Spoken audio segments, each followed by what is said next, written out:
তো সেই দাবিতে কিন্তু একত্রিত হয়েছে এবং ঢাকা বিশ্ববিদ্যালয় এলাকায় স্লোগানে স্লোগানে উত্তাল অবস্থা। দাবি হচ্ছে আমরা ক্যাম্পাসে বা হলে সকল প্রকার গুপ্ত প্রকাশ্য সুপ্ত যে কোনো ধরনের ছাত্র রাজনীতি আমরা চাই না। আমরা ছাত্র রাজনীতি হলে নিষিদ্ধ চাই। সেই জন্য আমরা এখানে অবস্থান করছি।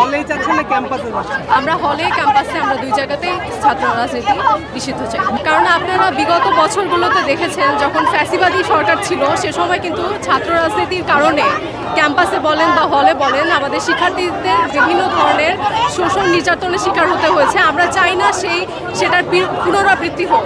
মূলত সেই কারণেই আমরা সোচ্চার। কারণ আমরা দেখেছি বিগত সরকারের আমলে গণরুম গেস্ট রুমে পোলাপান কিভাবে নির্যাতিত হয়েছে। পোলাপানদেরকে রাতে 2টা-3টা বাজে রুম থেকে বের করে দিত, রুমে তালা মেরে দিত, ওদের সারা রাত বাইরে কাটানো লাগতো। এরপরে ওরা পরীক্ষা দিতে যাবে, পরদিন সকালে ক্লাস করতে যাবে, ওরা কি স্বাস্থ্য নিয়ে ওরা ক্লাস করতে যাবে। এইভাবে করে গণরুম গেস্ট রুমে ওদেরকে নির্যাতন করা হতো, সিঙ্গেল গেস্ট রুম নেওয়া হতো, অনেক সময় অত্যাচারও হয়েছে। আমরা দেখেছি আবরার ফাহাদকে কিভাবে শিবির ট্যাগ দিয়ে ওনাকে মারা হয়েছে।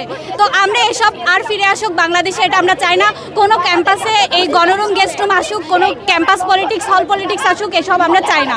আমরা এখানে পড়াশোনা করতে এসেছি, পড়াশোনা করবো। এরপর আমাদের